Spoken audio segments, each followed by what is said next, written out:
Sorry. Oh, sorry. Recording in progress. There we go. Here we go. So welcome to our presentation and to our GBM for Aztec Adaptive Sports. Here is our group me and our group chat if you want to join, if you have not already joined, and our social media handles. If need be, we are probably most active on Facebook and Instagram, just an FYI.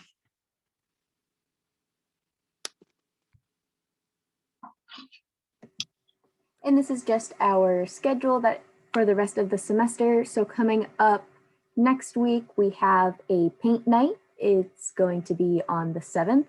And then we'll have an adapted athletes panel for our next GBM on April 12th.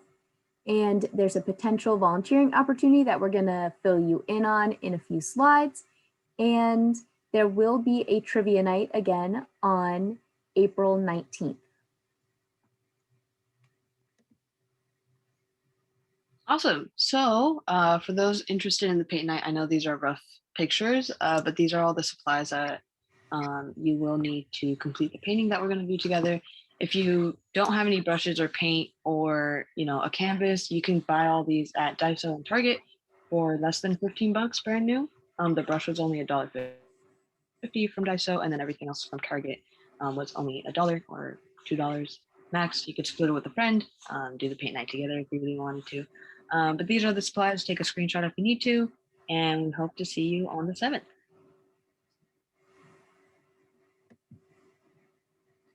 If you were at our adaptive surf panel this past week, you may have heard from Jillian from Surf and Turf Therapy. So if you're interested in possibly volunteering at her clinic, either with the horses or with surfing, she has a lot of availability for people to volunteer. If you're interested, please email info@surfandturftherapy.org, or you can go to her website, and there's a volunteering tab that you can go to. It is best to go straight to her for volunteering because it is not going to be a specific day that we're going to do it. But you can get points, don't worry, as long as you send a picture of you there, you'll get the points. So please contact her. She is more than welcome to have us there. And just make sure that you let her know that you heard about her from AAS, so she knows that we're really trying to push getting our members involved at her clinic.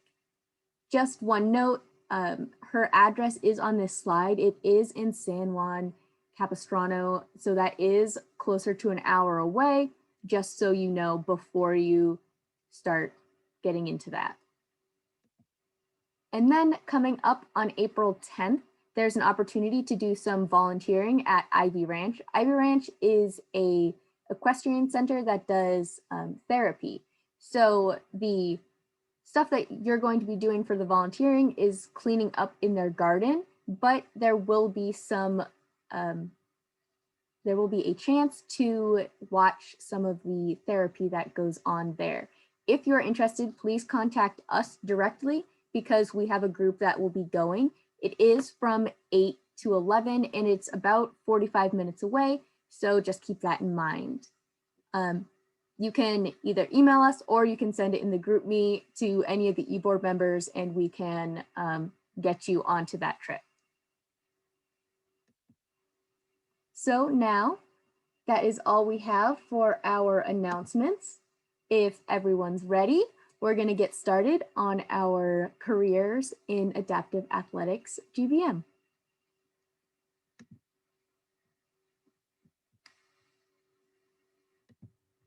To start off, there are a lot of professionals that work with adaptive athletics. Some of the medical professionals that are included are physical therapists, athletic trainers, massage therapists, strength and conditioning coaches, sports techs or biomechanists, sports psychologists, chiropractors, and registered dietitians. So as you can see, pretty much anything that a professional sports team has, there is a version for the para-athlete. And there are a lot of professionals that work with both adaptive athletics and with able-bodied athletes.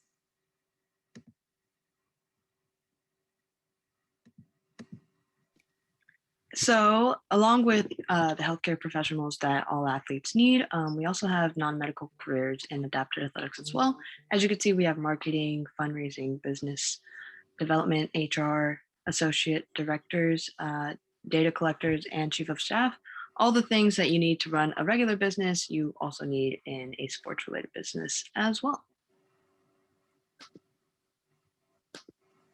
including some other careers, event coordinators, sports specific strength coaches or staff, secretaries, director of operations, bookkeepers, director of finances. These are also other careers that you need to run, a program such as Adapted Athletes, as we have here in San Diego State.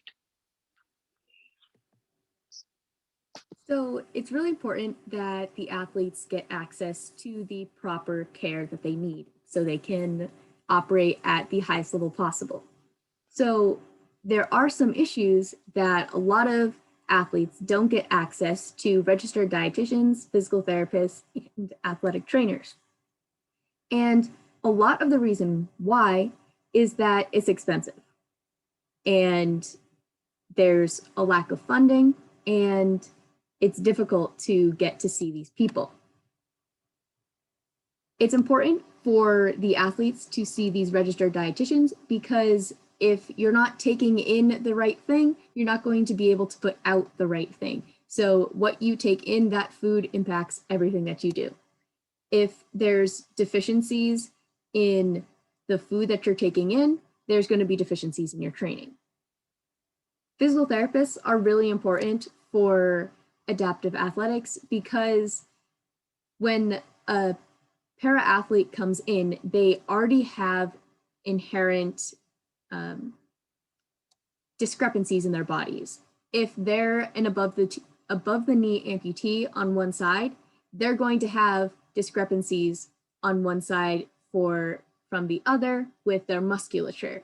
So with these discrepancies, it can lead to injuries over time. So it's important that the physical therapist is there to look at their weaknesses so it can be addressed to help keep them from getting injured, and if they do get injured, to help rehab them.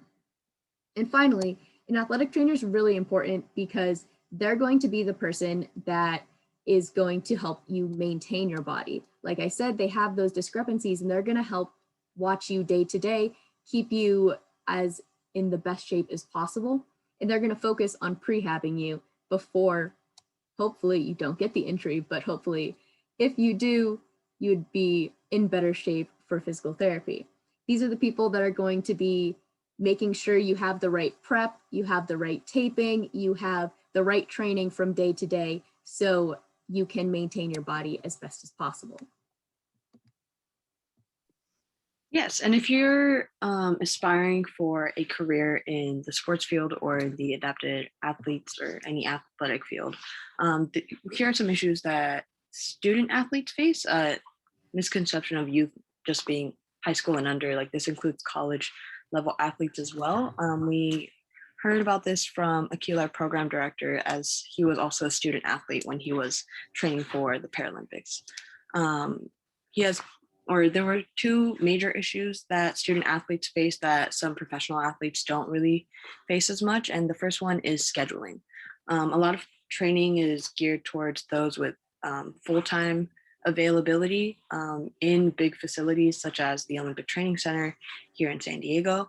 If you're a student at college and you have classes, this definitely creates a conflict with scheduling and having the same amount of access to the facility compared to other athletes. And also for specifically the Olympic Training Center here in Chula Vista, the training center is more used to having athletes who are already postgraduates. And so when a student comes in, again, there is a big scheduling conflict, and the system isn't really designed for an aspiring athlete in mind. It's more already developed for a established athlete per se. Another issue that many student athletes face is the financial aspect. It is not cheap to be a full-time athlete or, yes, professional athlete. Those with a full-time job and proper access to food and can afford it are the ideal demographic for these athletes. Those in college and, paying for tuition and textbooks and, all these things, they can't afford it in the same retrospect compared to already developed professional athlete. So it is hard to be an athlete and balance college at the same time. And if you don't go to school, obviously it's an easier balance being able to attend your training and be focused on it full time. So if you are going to work with student athletes in the future or collegiate level professional aspiring athletes, keep in mind that these are some issues that your athletes may face.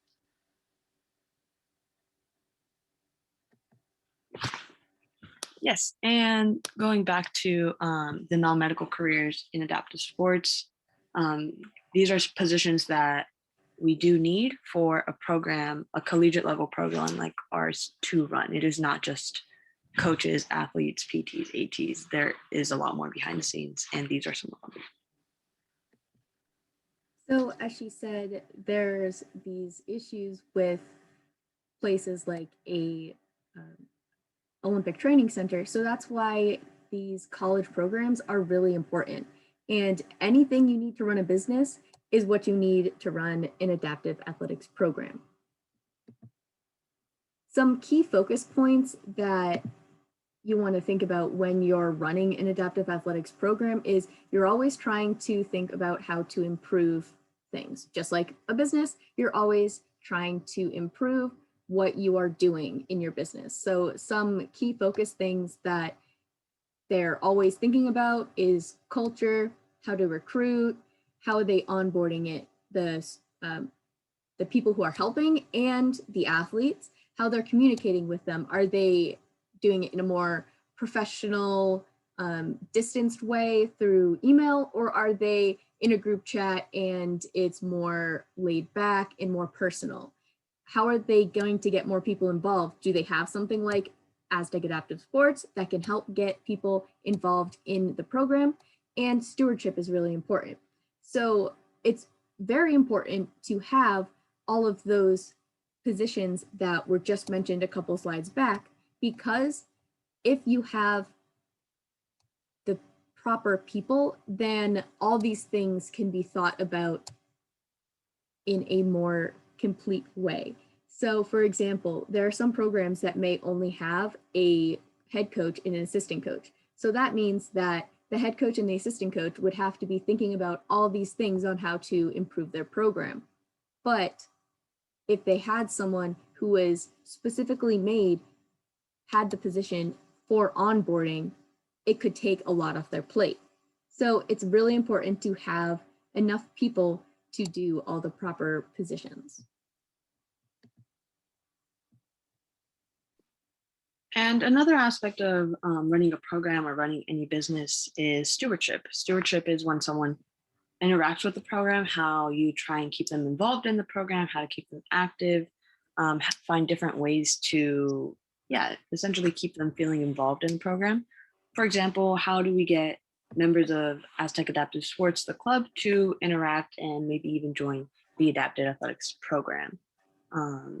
If you don't keep working on it, it will change direction and have a mind of its own and move away. And each part will trend away if you don't actively try to keep people involved. And so this is not just limited to people that are like not fans, but people that are involved in keeping up with the program, but also donors, interns, other businesses, partners, collaborators, and even data collection for the program. So keep in mind that these are also really important parts of running any business or having any club or program on campus and beyond. So you may be saying to yourself, hey, what they're pretty much saying to me is there's not that much different. Well, what I'm saying to you is there's not that much different.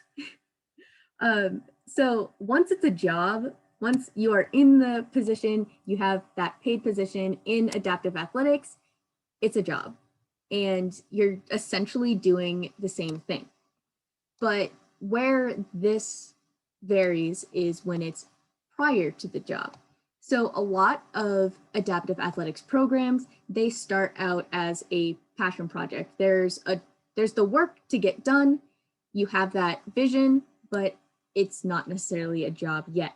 So a lot of these positions are going to start off as volunteers until they can find those resources to create the positions. It's a lot of entrepreneurship to build that. And again, like I had said earlier, it's not always restrictive to working with adaptive athletes. If you're interested in working with both sides of athletics, that's a possibility for you. It's whatever you want to make it. So if you're interested in working with adaptive athletics, it's important to step back and think about what you want to get out of it and what you want to put into it. Is it something that you more just want to do on the side? Is it something that you want to do full on? Whatever it is, that's okay. But it's important to have that in mind when you're going into it. And then one other thing is that pay can vary depending on the resources. So someone who may work at the Naval Center, they would get a lot more money because it's military funded. But something that is more donation based, your pay is going to be very limited. If at all, it could just be all volunteer run. So that's just something to keep in mind. If you work for something like a national governing body, maybe something like CAF, that's going to be a paid position, where working for a community organization may not be paid. So that's some ways that these positions can differ. Yes, and not a large issue, it is a large issue, but something we see often in the adaptive athletics community, especially here in San Diego, is that it is still a developing community compared to other already established athletic programs in collegiate levels and in the community. And when you're starting up with a new program, even with our program, it's only less than 5 years old, an issue we see is the lack of funding. And obviously there are lots of things that come to mind when you think of, oh, what could funding do for a program? But these are some other factors that may play an effect due to the funding issue.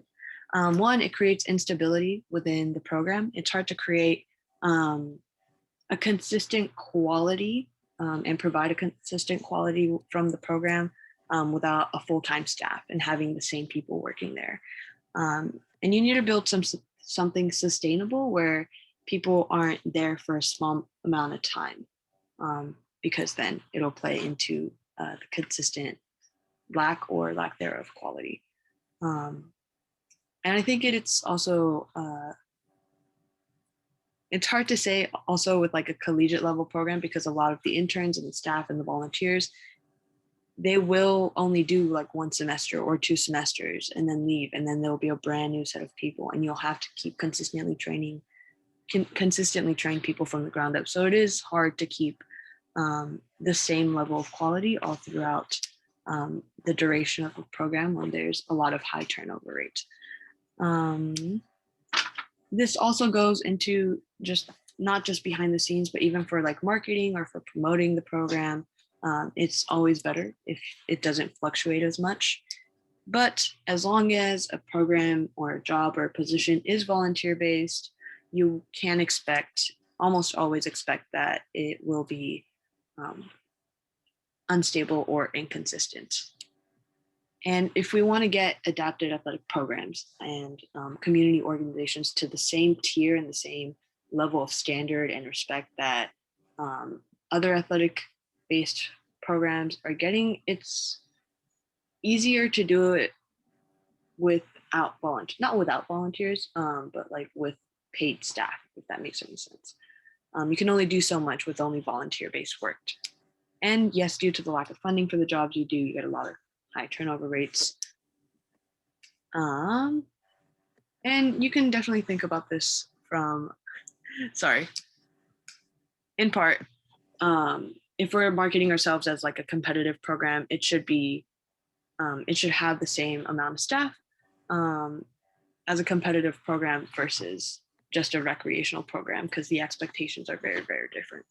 Sorry, go ahead. Thanks, Remy. Sorry, I tried to go back and it kept going forward.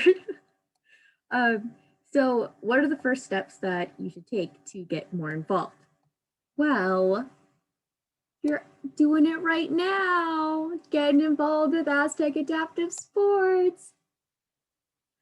So you can get involved with Aztec Adaptive Sports and involved with SDSU Adaptive Athletics. Other opportunities are to volunteer at or intern at adaptive sports organizations. There are national organizations that could need remote support for right now, and some of those include the Challenged Athletes Foundation, Kelly Bush Foundation, High Fives Foundation, Move United, and US Paralympics. If you're interested in looking into some of these, you can find lists of adaptive sports organizations at that link that I just sent in the chat.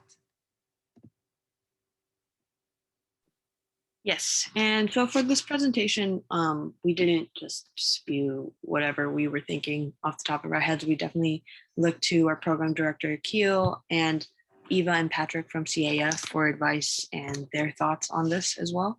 And some advice from Eva specifically. She says, one, educate yourself on the adaptive community. Think about what type of career could interest you. Not just being, a sports coach and athletic trainer on the field work, but, how do I run the event? How do I help behind the booth? How can I program, market, help medically with these athletes? And it definitely varies from a recreational athlete versus an elite professional level athlete. A quote she gave to us, or something she shared with us, she said, if you are unable to find a volunteer or internship position at this time, use it as an opportunity to educate yourself on the adaptive community. Really immerse yourself in the information about the community, because the needs are so vast, from coaches to bike mechanics, fundraisers to event planners, medical personnel, marketers. There are so many roles that come in play with running a program and holding a team together, and that needs support. So start to think about what type of career would interest you. And then consider if you want to be working with recreational athletes or elite level athletes, and all of those will help pave your career path. And Patrick, another person who is from the Challenge Athletes Foundation, suggested that you start early. Get out there as much as you can, work with adaptive athletes, work with organizations, just be an advocate for adaptive athletics and spread the word. It's a growing field and more people should know about it. If you love something, why wouldn't you share it with someone? So it's important to work to get more people involved. And even if you don't think you want to end up in adaptive athletics as a career, it's important to stay involved, because even that small contribution of your time that you think it's nothing, it can make a huge impact on both your life and on an adaptive athlete's life. It can make a big difference. And if you have anything, any questions, any interests, you are more than welcome to contact Patrick at his email here. For non-event volunteering, any advice on how to get more involved, he is very interested in helping us, and he can help you on either both a group and an individual basis. So if you have a bunch of friends that all have this interest and you want to talk to him, save some time, you can all meet with him. Yes, and if you're trying to get yourself started in adaptive athletics, it's I was going to say it's not hard, but that's not necessarily the case. Um, a lot of us we are here at San Diego State, and we're very educated, and we're learning a lot about the sports community. A lot of us are kinesiology, exercise science majors. But for adaptive athletics, not only is it important to have a degree, but experience matters probably the most. It's harder if you've never interacted with an adaptive athletics program or adaptive or disabled athletes. Um, it's always better if you've done work in the adaptive field. So get experience doing something online right now if you can. Like Remy said earlier, there are some organizations looking for remote support. And if you're vaccinated and feel safe to do so, there are other organizations here in San Diego that are always looking for volunteers to help them out. So definitely look for the experience. Look to help out in your community and volunteer, and it'll get you the leg up when you do want that higher level position in the athletic field. So network, talk to anyone, seek more places, and do internships, volunteers, go above and beyond. And especially with these times in COVID, you will have to get creative with that, what that may look like. It's not going to be what it used to look like pre-COVID. So look at different avenues that you could help. It might be in person, it might be remote, it might be on the field, it might be behind the scenes. If you can't get into clinics to intern, think of what else you can do, such as like consulting, teaching other people sports, showing people just how to really enjoy the game. So think of what else you can do and how that may apply to any program in the community. And you could get more involved in AAS, board member. Yeah. So just remember that there are an infinite number of paths that you can take, and no path is less good than another, and make it fun because adventure is out there. Does anyone have any questions or comments or concerns or anything they want to share? If Akil still, Yeah, there's something I definitely want to share. Hey, first off, Remy and Harari, good job on the presentation. There's definitely a lot of useful information in there that honestly, I wish I had. First off, with everybody kind of like in the chat right now, which honestly, there's just a few of you students. I think most of you guys, if not all of you guys, are within ENS, right? And I would think most are somewhere between exercise generalist to, pre-physical therapy, maybe looking at grad school, things like that. Is that like a safe assumption right now? Yeah, sure. I'm gonna take Remy's nod as the sure. I should have just changed my thing, but right. So right now, think about all of the work that you are putting in, especially like for the people that are looking at grad school. Think about all the work that you're putting in to get into grad school, right? They're looking at volunteer hours, they're looking at grades, they're looking at, did you do the appropriate coursework, right? For the adaptive sports space, there's basically the equivalent amount of work for someone trying to get a job in this industry, if that makes sense, right? So right now, for a lot of you guys, especially I've talked to plenty of students that have been like, well, I'm thinking about going to DPT school. Maybe I could kind of add this on. No. I don't think you understand. You won't be able to just add on doing adaptive sports as your thing. You need to make adaptive sports your thing, right? If you guys have, or plenty of you guys have gotten to talk to Coach AJ, for example, right? And he's our strength and conditioning coach. He's dedicated his efforts and all of his time to being the guy in this space, right? To being the expert and things like that. And thankfully, he's been able to kind of switch his grad school efforts to do that. But I'm just trying to say that the amount of work is way more than you guys think to actually be in one of these spots. And for some of the jobs out there that are inclusive based, and what I mean by that is you have maybe a private practice where you look at any patients, right? And then you'll maybe, and that'll include maybe some adaptive athletes as your patients, right? Um, those jobs do work and they do exist. Even like when you think about like SDSU's like fitness classes, you know, they'll always say that we are open to having everybody and things like that there. But the problem that I've seen with that is most people, you know, if people don't see that it's truly an inclusive space, in other words, if there's not like if it's mostly able-bodied people in one person, it's usually it's harder for those places to kind of include adaptive athletes, right? Um, you know, you'll most likely find adaptive athletes hanging out with a bigger group of adaptive athletes. You'll see CrossFit gyms that are dedicated to adaptive athletes or days that are dedicated to them, right?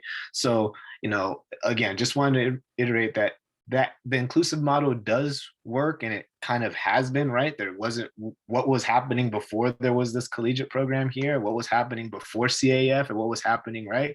Right. Inclusion has always been there, but you know, this kind of idea of having an own someone specific to Paralympic athletes, someone specific to therapeutic or recreation athletes, or someone specific to military-based therapeutic athletes, right? Like that kind of thing uh, is happening a lot more often. So I'm hoping that makes sense to you guys, but you know, just want to throw that out there that it's a lot of work and definitely, you know, but it's definitely work that, you know, people are looking to have and hire.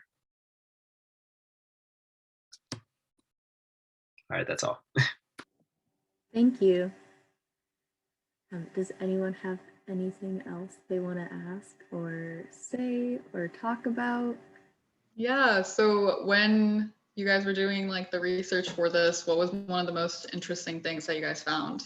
Like something that you wouldn't have expected that you guys talked about? Um, I guess that I didn't realize that our program is the majority of it is volunteer based. And that was something really surprising to me. And I think that it's an important thing to emphasize that it's the volunteers are what make it run, because it just makes me want to get even more involved and help even more, because I know that like they need us even more. Yeah, and on that note, I mean, with our program being absorbed into associated students, I actually think that there's going to be some models created. We're creating models to fund our program, to fund our coaches.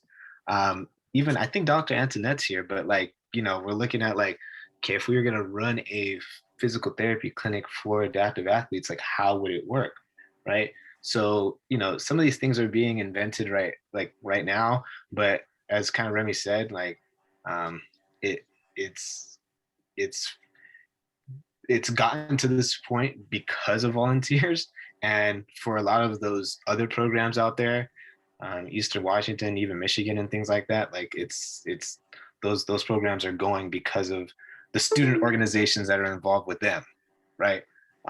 So you know, just something to point out. But yeah, it's probably going to be a very different program a year from now. But yeah, it's growing. Well, congratulations. That's freaking exciting to hear.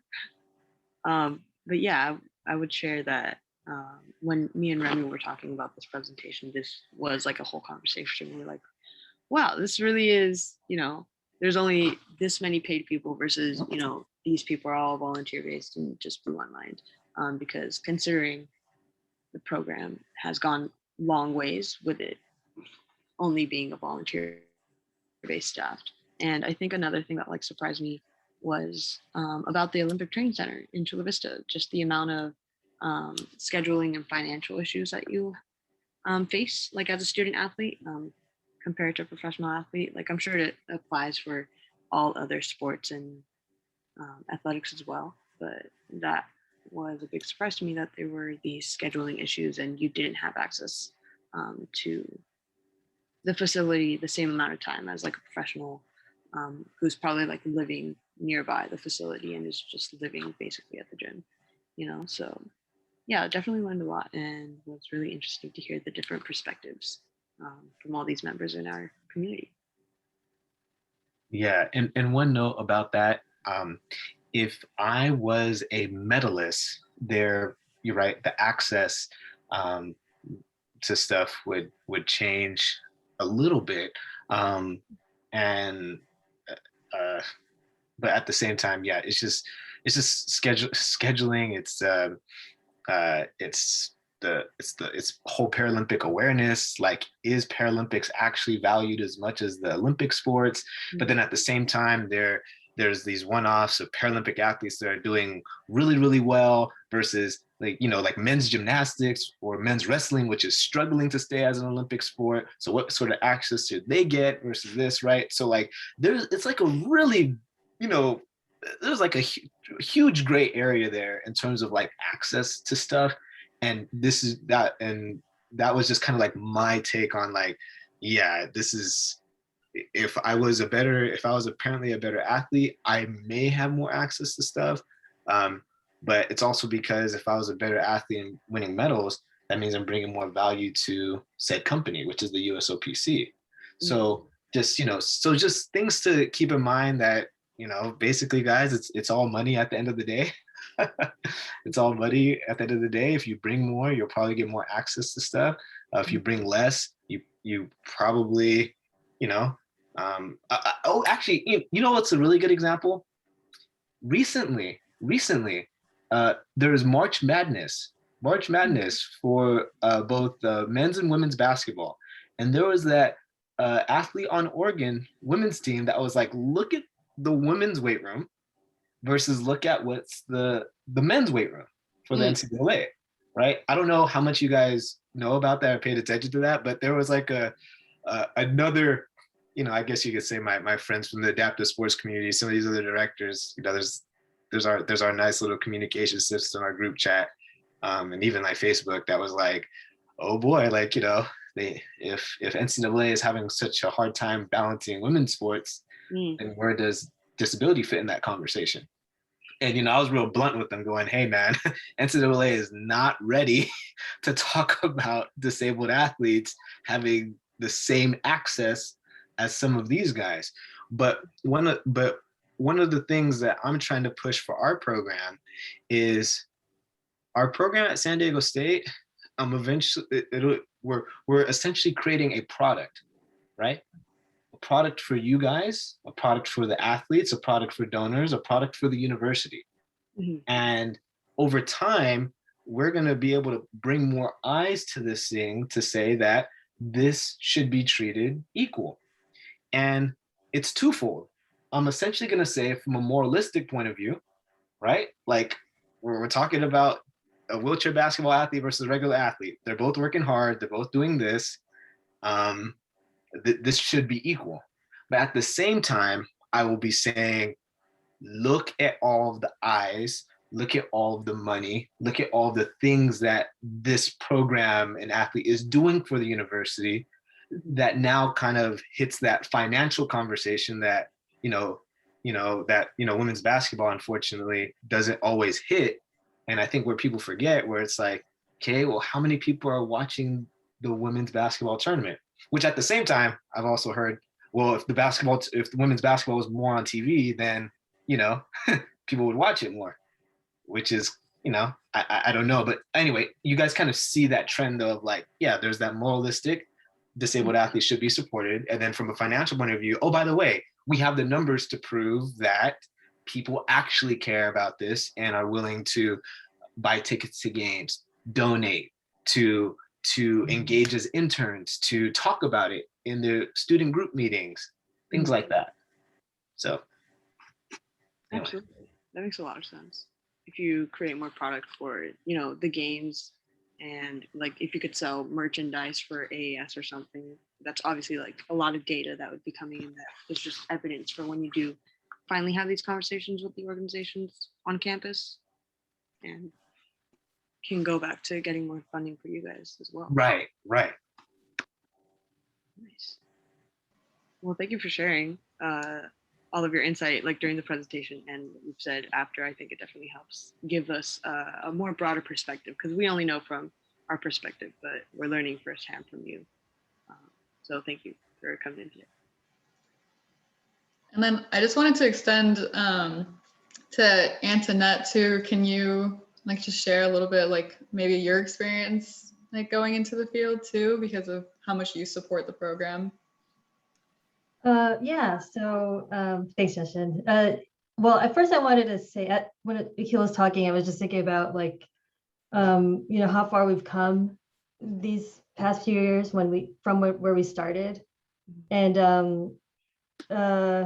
mean, a lot of stuff has happened, but I have to say, like, it all started with the students and Aztec Adaptive Sports. Like, that was the beginning of the athletics program that we have. And so I think, you know, we're talking about volunteering and working towards something and how we're relying on a lot of volunteers. And it just emphasizes how important the work of the volunteers was and is. So it's like helping us to keep this program going right now. And as Akil was saying, I mean, if we could have money, that would be better. But it's amazing to see, you know, what a grassroots effort, especially by the students at this university, what they can do. So I think that is something that you guys can think about if you're, you know, what you guys are actually capable of doing as a group. Yeah, and in terms of like getting involved, you know, everybody has their motivations for getting involved. You know, so I teach in the PT program, and in general, I was just interested in, you know, before this program was even like an idea at SDSU, I was interested in how do we help people with disabilities be healthier and have better function. And so that was what my research was in. And but I was mostly working with like older people or people that it was like the other end of the spectrum from athletes. And so I think, you know, when this idea started coming about, when we had a student organization, I also felt like it was more of a social justice sort of thing too. Like, why aren't some people at SDSU having access to the same things as the other students? You know, these opportunities for sports, these opportunities for, you know, developing peer relationships and health, you know, improving their health. Like, so to me, that was another part of it. And so, you know, for all of you, I just encourage you, like, don't underestimate what you can do and what your organization can do as a whole. And then also just think about like what unique perspective or what skills can you bring to the table? And then also just, Akil always encourages this too, from me and everybody else, but just, you know, trying to be creative and thinking about how can we approach things differently, especially if it's not working. You know, if things aren't necessarily working the way that you want, instead of giving up, I think just, you know, having conversations, talking to people and trying to be creative, that also helps. But that's sort of like where I'm at, you know, and there's, you know, because of my other job, or the job of being a professor in the PT program, you know, it's hard for me sometimes to be involved as much as I want to, especially with being hands-on with the athletes or, you know, attending events and that sort of thing. But, you know, I just try to be involved in the way that I can. And, you know, whether that's like organizing people together or, you know, sometimes I would go out and help at events, that sort of stuff. But I think we all can contribute, and we all have something to contribute. That's all. No, I appreciate that. Thanks.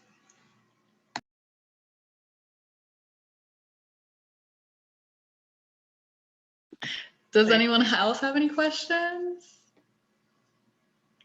Any of the members in here? Angeline, I see you're in there. What are you thinking? I'm gonna call you out. Oh, she's right. I also see Tony. Well, I'm low-key an intern right now, so no worries. how many questions though? No worries. Well, if that is all the announcements we have from our board and from our directors today, thank you for coming to our Careers in Adapted Athletics GBM. We hope you have a great day and hope to see you soon at another event, another GBM or another social. Make sure to stay in tune with the group me that we have and follow us on social media. That is all for today. Have a great day, guys. Thank you for coming.